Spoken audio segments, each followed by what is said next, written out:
Master जी, बड़ी ही भाग्यशाली है आपकी लड़की, जो हमारे लड़के और फैमिली दोनों को ही पसंद आ गई। न जाने कितनी लड़कियां देखी हैं इसने, पर कोई लड़की पसंद ही नहीं आई आपसे पहले।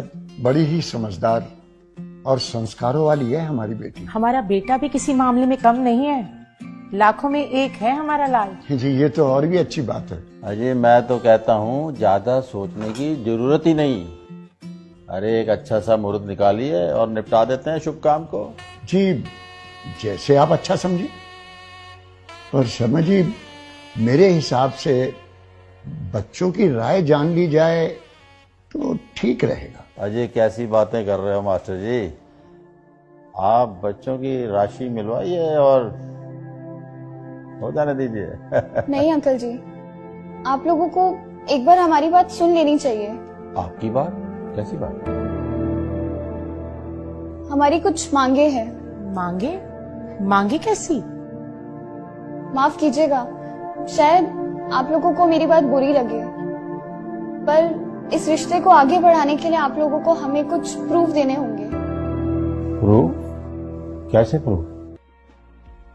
हमें आपके बेटे के मेडिकल रिपोर्ट चाहिए और आपके बेटे के एजुकेशन और इनकम के प्रूफ चाहिए।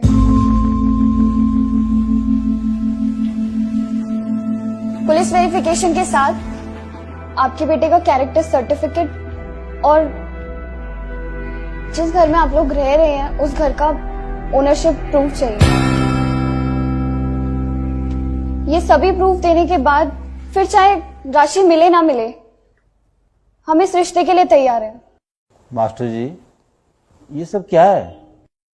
माफ कीजिए शर्मा जी, अगर मेरी बेटी ने कोई गलत बात कह दी हो, पर शर्मा जी जमाना बहुत तेजी से बदल रहा है। जमाने के साथ साथ संस्कारों को भी चेंज करना होगा, नहीं तो ये रोज रोज तलाक के किस्से आगे बढ़ते चले जा रहे हैं। इनको रोकना बहुत मुश्किल हो जाएगा, बहुत मुश्किल हो जाएगा। अरे वाह, आपकी बातों का मतलब है कि हम झूठे हैं और हमें सच साबित करने के लिए प्रूफ देने होंगे। अरे वाह।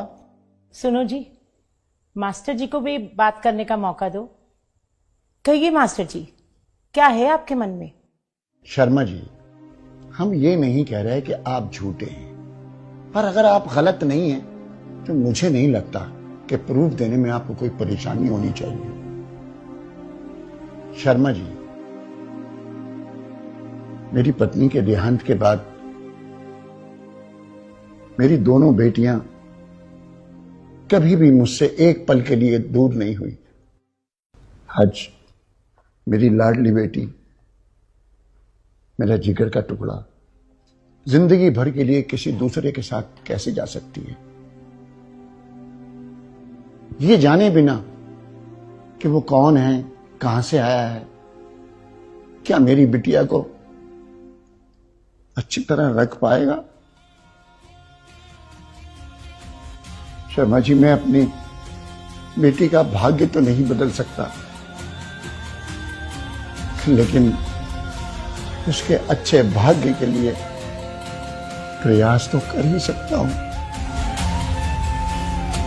प्रयास तो कर ही सकता हूं।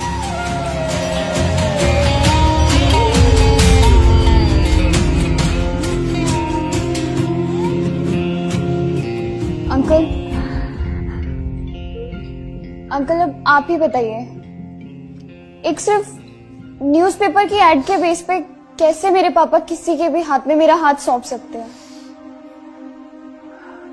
कैसे विश्वास कर ले इन न्यूज़पेपर वालों के ऊपर जो पैसे लेकर किसी के बारे में कुछ भी छाप सकते हैं?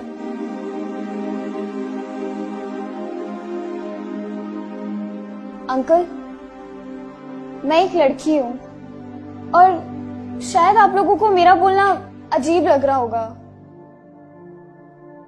पर अंकल आपको पता है आजकल सिर्फ 23% तलाक विचार ना मिलने की वजह से और 77% तलाक झूठ के बुनियाद पे रिश्ते बनने की वजह से हो रहे हैं। हम लोग भेड़ चाल की तरह बेटी बचाओ बेटी पढ़ाओ के चक्कर में बेटियों को बसाना भूलते जा रहे हैं।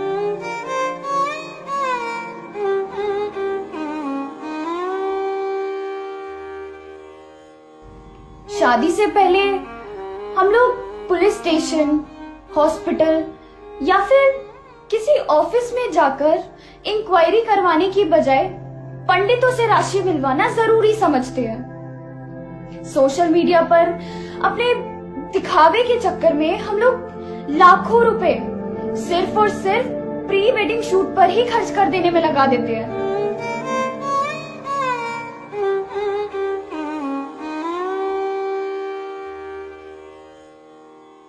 हमारे हिसाब से प्री वेडिंग शूट के बजाय अगर प्री वेडिंग इंक्वायरी पर ध्यान दिया जाए तो शायद ये तलाक के किस्से कुछ कम हो सकते हैं। और अंकल, हम ये नहीं कह रहे हैं कि लड़के या लड़के वाले ही गलत होते हैं। ताली दोनों हाथों से बजती है, इसलिए आपके प्रूफ लेने से पहले हम आपको वो सारे प्रूफ देना चाहते हैं जो हम लोगों ने आपसे मांगे हैं।